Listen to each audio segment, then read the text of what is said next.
বর্ষা মানেই তো ইলিশ মাছ খাওয়া। বর্ষা শুরু হলেই ইলিশ মাছের কথা মনে পড়ে। Hi guys, welcome back to my channel. কেমন আছো তোমরা সবাই? আশা করি সবাই অনেক ভালো আছো, মস্ত আছো, সুস্থ আছো। আজকে আমি কি রান্না করেছি তোমাদেরকে এক নজরে দেখিয়ে দিই। আজকে আমি অনেক কিছু স্পেশাল রান্না করেছি। আর আজকে আমার দাদার ইনভাইটও আছে, মানে দাদাকে ইনভাইট করেছি লাঞ্চের জন্য, তাই জন্য আর কি আর একটু বেশি বেশি রান্না করেছি। তো চলো আজকের লাঞ্চের মেনুতে কি কি আছে আমি তোমাদেরকে দেখিয়ে দিই। সবার প্রথমে বলে দিই, আজকে কিন্তু ভীষণই বৃষ্টি হচ্ছে, আর ভীষণ বৃষ্টি হচ্ছে জন্য আজকে মানে কিছু স্পেশাল করেছি। আর খুব বৃষ্টি হচ্ছে, বৃষ্টিটাও দেখিয়ে দিই তোমাদেরকে। আমাদের এখানে কত পরিমাণে বৃষ্টি হচ্ছে দেখো। আর এই বৃষ্টির দিনে আমাদের এখানে প্রথমবার আমরা ইলিশ মাছ আজকে রান্না করেছি। মানে এই প্রথম আমাদের বাড়িতে ইলিশ হয়েছে উড়িষ্যায় আসার পরে। তো ইলিশ মাছ পাওয়াই যাচ্ছিল না, মানে পেতামই না। তো আজকে এত বৃষ্টি হচ্ছিল, সকাল থেকে খুব বৃষ্টি হচ্ছে। দেখো কত একদম ধোঁয়াশার মতো একদম বৃষ্টিগুলো উড়ে বেড়াচ্ছে। তো এই বৃষ্টির দিনে ইলিশ মাছ খেতে খুব ইচ্ছে করছিল। আর বৃষ্টির দিনে ইলিশ মাছ না খেলে হয় নাকি, প্রচণ্ড জোরে বৃষ্টি পড়ছে আর প্রচণ্ড বেগে ধোঁয়াশার মতো একদম বৃষ্টিগুলো উড়ে বেড়াচ্ছে। আমার তো ভীষণ ভালো লাগছে বৃষ্টিতে। তো আজকে আমি এই বৃষ্টির দিনে অনেক কিছু রান্নাও করেছি, ইলিশ মাছ রান্না করেছি, আরও অনেক কিছু রান্না করেছি। প্রচণ্ড জোরে বৃষ্টি হচ্ছে, প্রচণ্ড জোরে। আর আকাশটাও পুরো কালো হয়ে গেছে। এখন বাজে সবে 12টা বাজে। এই 12টার সময়ই আকাশ পুরো কালো মেঘলা হয়ে গেছে, মনে হচ্ছে যে রাত লেগে গেছে। এত পরিমাণে মানে বৃষ্টি হচ্ছে, বৃষ্টিগুলো পুরো উড়ছে হাওয়াতে। প্রচণ্ড জোরে হাওয়া হচ্ছে আর প্রচণ্ড জোরে বৃষ্টি হচ্ছে।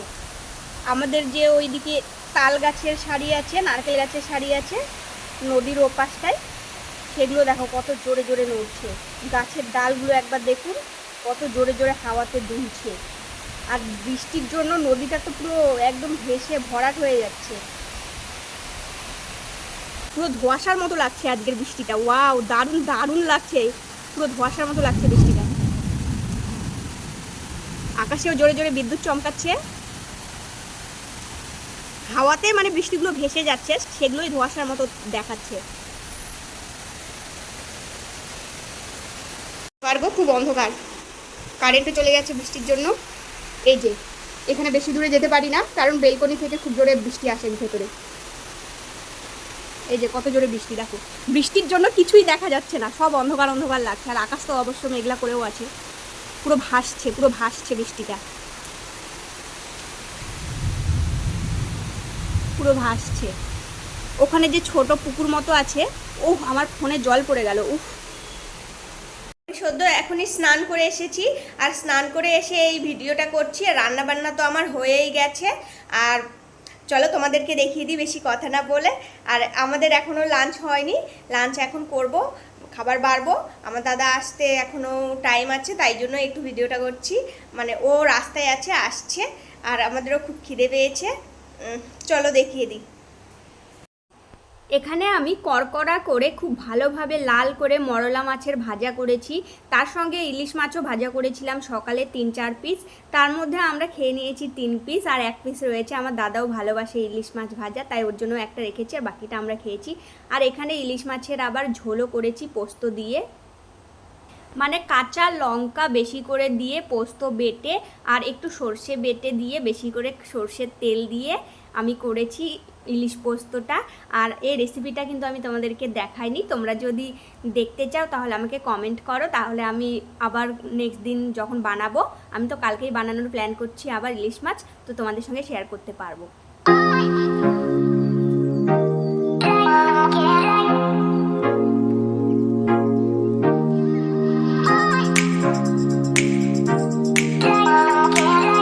শুধু মাছ আর ইলিশ মাছের ঝোলই না, এখানে আমি আরও কিছু রান্না করেছি। আজকে প্রায় আমি 3 রকমের মাছ রান্না করেছি। 3 রকমের মাছ করে আমার হালাতও অনেক খারাপ হয়ে গেছে, অনেক দেরি হয়ে গেছে। এখানে আমি রুই মাছের ঝোল করেছি, এটাও পোস্ত দিয়ে করেছি। 2 পিস রুই মাছের ঝোল করেছি বাচ্চার জন্য, কারণ বাচ্চা তো ইলিশ মাছটা খেতে পারবে না, প্রচণ্ড কাঁটা, আর আমারও ভয় লাগছে, রিস্ক লাগছে ওটা খাওয়াতে যদি গলায় কাঁটা বাঁধে। আবার এখানে লাল শাকের ভাজা করেছি, আর লাল শাকগুলো আমার বর খুব একটা ভালো আনেনি, অনেকগুলো এনেছিল কিন্তু শাক অনেক কমে গেছে, বেছে বুছে অনেক কম হয়েছে, ভেজে আরও কম হয়ে গেছে, কি বলবো। আর এখানে আছে গরম গরম ভাত, তার সঙ্গে স্যালাডে আছে লেবু আর কাঁচা লঙ্কা শুধু, আর কিছু নেই আজকে স্যালাডে।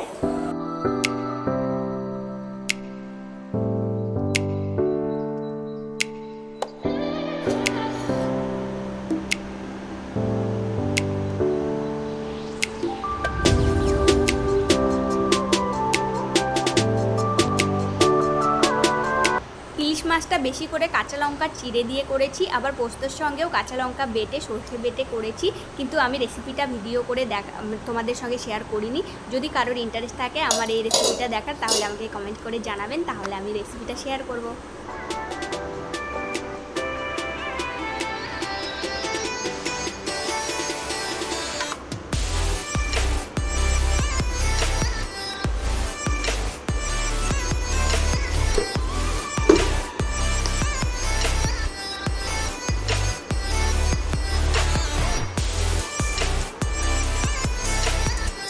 এখানে আমি ভাত বেড়ে নিলাম, আমার দাদাও চলে এসেছে, আর এখানে আমার দাদার আর আমার বরেরই ভাত বেড়েছি, আমারটা একটু পরে বাড়বো।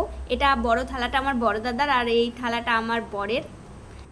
আর সত্যি বলছি গাইস, এটা আমি রান্না করেছি জন্য শুধু বলছি না, আমার বর আর আমার বরদাদা ইলিশ মাছের ঝোলটা, পোস্ত ইলিশ ঝোলটা খেয়ে অনেক প্রশংসা করেছে, আর সত্যি অনেক ভালো হয়েছে, সত্যি অনেক টেস্ট হয়েছে, ওরা খুব প্রশংসা করেছে, আমি নিজেও খেয়ে আমার ভালো লেগেছে।